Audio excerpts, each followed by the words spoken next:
Baik, assalamualaikum warahmatullahi wabarakatuh. Kembali lagi bersama kami Ladang Batur Entertain yang akan memberikan soal-soal dan juga pembahasan lengkap untuk persiapan teman-teman dalam menghadapi tes P3K tahap yang ketiga nantinya. Mudah-mudahan ini sebagai acuan, patokan, gambaran bagi teman-teman yang akan mengikuti tesnya nanti. Amin amin ya robbal alamin. Baik, kali ini akan kita bahas yaitu Al-Quran Hadis kelas 11 teman-teman, sesuai FR. Tidaklah berlama-lama teman-teman, langsung saja ke pembahasan soal ya. Soal nomor 1. Walaqad khalaqnal insana. Kata yang bergaris bawah dalam ayat berikut ini, A. Kami telah menciptakan, B. Kami telah menjadikan, C. Kami telah mengalirkan, D. Kami telah menghabiskan, E. Kami telah membinasakan. Mungkin teman-teman sudah tidak asing lagi dengan ayat ini. Ya, walaqad khalaqna ini berkaitan dengan penciptaan manusia. Kita lihat jawabannya adalah yang A. Kami telah menciptakan ya. Kita lihat pembahasannya di mana surah Al-Mu'minun ayat 12 sampai 14 ini ya. Di mana walaqad khalaqnal insana min sulalatin min tin. Khalaqna. Dan sesungguhnya kami telah menciptakan manusia dari suatu saripati yang berasal dari tanah. Jadi hendaknya manusia mengamati asal kejadiannya, sebab penciptaan manusia itu termasuk salah satu bukti kekuasaan kami yang mengharuskan orang-orang untuk beriman kepada Allah dan hari akhir. Sesungguhnya kami telah menciptakan manusia itu dari saripati. Jawaban tepat adalah menciptakan. Lanjut teman-teman, soal nomor 2. Sekarang yang dimintanya adalah tajwidnya. Ming, jadi nun mati bertemu dengan salah satunya huruf ini adalah huruf sa. Jadi huruf sa ini sudah termasuk nih di dalam 14 huruf. Jadi yang mana yang tepat teman-teman? A. Idgham, B. Ikhfa, C. Izhar, D. Iqlab, E. Izhar safawi. Jawaban tepat adalah yang B ya. Ming sulatin. Jadi ikhfa itu artinya dengung dan sama-sama teman-teman. Jadi wajib didengungkan. Jadi hurufnya ada 14 atau 15 huruf ya. Laita, sa, jim, dal, zal, dan seterusnya sampai 15. Kalau idgham ini ada dua, idgham bila guna, idgham biguna. Kalau idgham bila guna itu memasukkan huruf apabila tanwin atau nun mati itu bertemu dengan lam dan ro. Kalau idgham biguna itu ada 4 hurufnya, ya, waw, min, nun. Kalau isar itu ada 6, alif, ha, ain, ha, ghain, kha. Kalau iqlab itu nun mati atau tanwin bertemu dengan cuma satu huruf saja, yaitu huruf ba. Kalau ishar safawi, kalau yang berkaitan dengan safawi itu adalah min mati. Kalau mim mati bertemu selain ba dan mim itu namanya ishar safawi. Sudah cukup jelas ya teman-teman. Jadi jawabannya adalah yang B. Lanjut soal nomor 3. Al-Mu'minun ayat 12 sampai 14 berkaitan dengan A. Tujuan diciptakan manusia, B. Fungsi diciptakan manusia, C. Hakikat penciptaan manusia, D. Manusia makhluk yang paling mulia, E. Kewajiban manusia beribadah. Jawaban yang tepat sesuai surah Al-Mu'minun ayat 12 sampai 14 adalah yang C. Hakikat penciptaan manusia. Kenapa? Kita lihat pembahasannya. Di mana dalam surah Al-Mu'minun ayat 12 sampai 14 berbunyi, Bismillahirrahmanirrahim. Walaqad khalaqnal insana min sulalatin min tin, tsumma ja'alnahu nutfatan fi qararin makin, tsumma khalaqnan nutfatan 'alaqatan faqalaqna 'alaqah, mudghatan faqalaqna mudghah, 'idzaman faqasawna 'idzaman lahman tsumma ansha'nahu khalqan akhar. Fatabarakallahu ahsanul khaliqin. Sesungguhnya kami telah menciptakan manusia dari suatu saripati yang berasal dari tanah. Kemudian kami jadikan saripati itu yang disimpan dalam tempat yang kokoh atau rahim. Kemudian air mani itu kami jadikan segumpal darah. Lalu segumpal darah itu kami jadikan segumpal daging. Dan segumpal daging itu kami jadikan tulang belulang. Lalu tulang belulang itu kami bungkus dengan daging. Kemudian kami jadikan dia makhluk yang berbentuk lain. Maka maksudnya Allah pencipta yang paling baik. Jadi sudah jelas teman-teman. Ini adalah proses penciptaan manusia mulai dari saripati sampai diciptakan Allah dengan berbentuk makhluk yang lain gitu. Jadi sudah jelas ini adalah hakikat penciptaan manusia. diuraikan mulai unsur pertamanya, proses pertumbuhannya di dalam rahim, kemudian menjadi makhluk yang sempurna dan siap lahir menjadi seorang anak manusia. Jadi sudah jelas jawabannya adalah yang C, hakikat penciptaan manusia mulai dari awal sampai berbentuk manusia. Lanjut teman-teman, soal berikutnya soal nomor 4. Wa ma khalaqatul jinna wal insa illa liya'budun. Ini sudah tidak asing lagi ya teman-teman. Jadi jawaban yang tepat adalah yang di Az-Zariyat ayat 56. Kita lihat pembahasannya.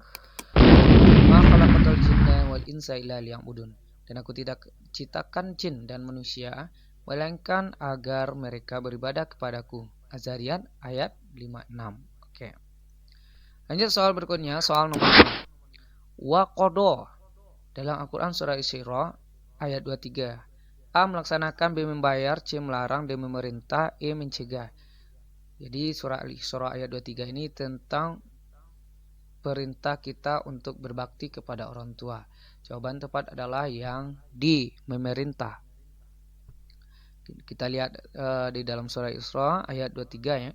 Wa qada rabbuka alla ta'budu illa iyyahu wa bil walidaini ihsana imma yablughanna indakal kibara ahaduhuma aw kilahuma fala taqul lahumā uffin wa la tanharhumā wa qul lahumā qawlan karīmā.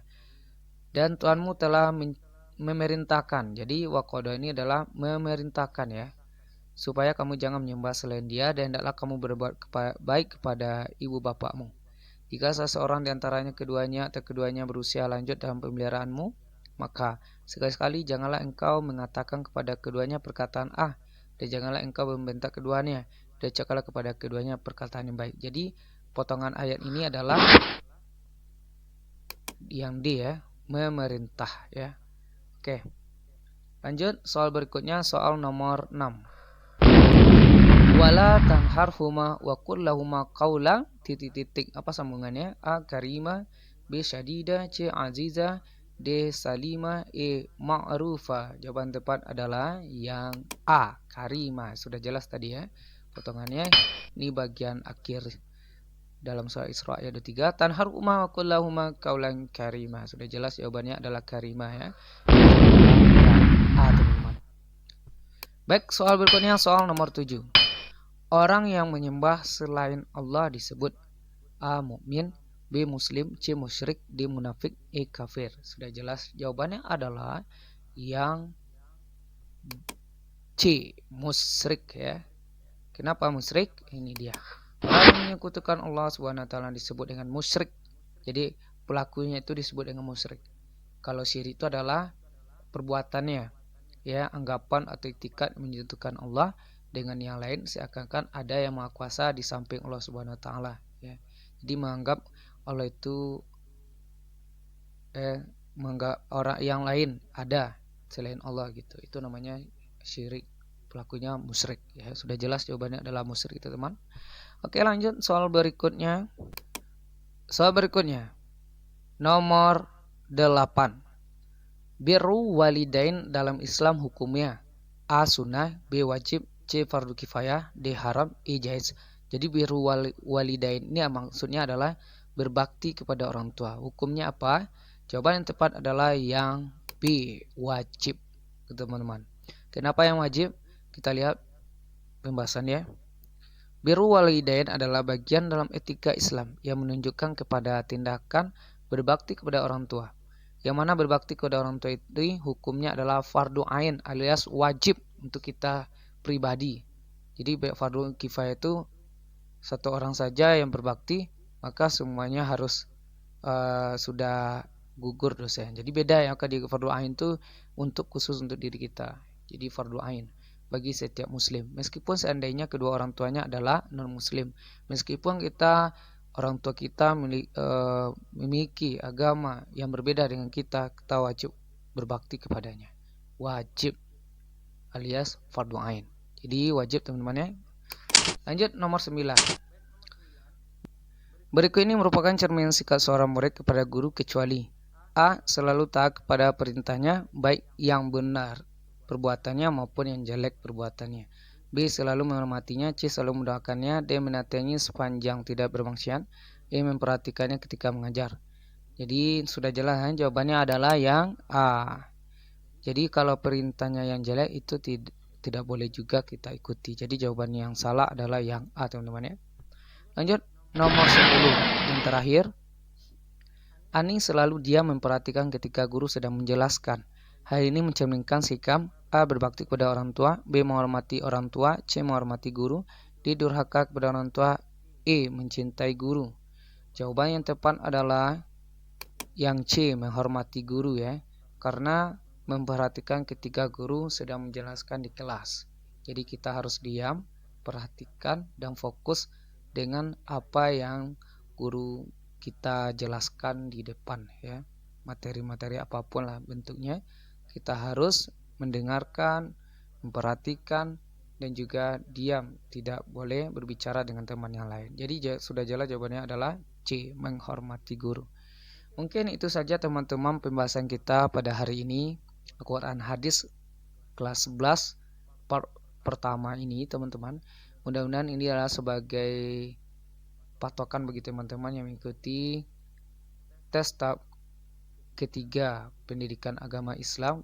Mudah-mudahan teman-teman lulus 100% menjadi ASN P3K. Amin amin ya robbal alamin. Mungkin itu saja teman-teman pembahasan kita. Sekian, terima kasih. Assalamualaikum warahmatullahi wabarakatuh.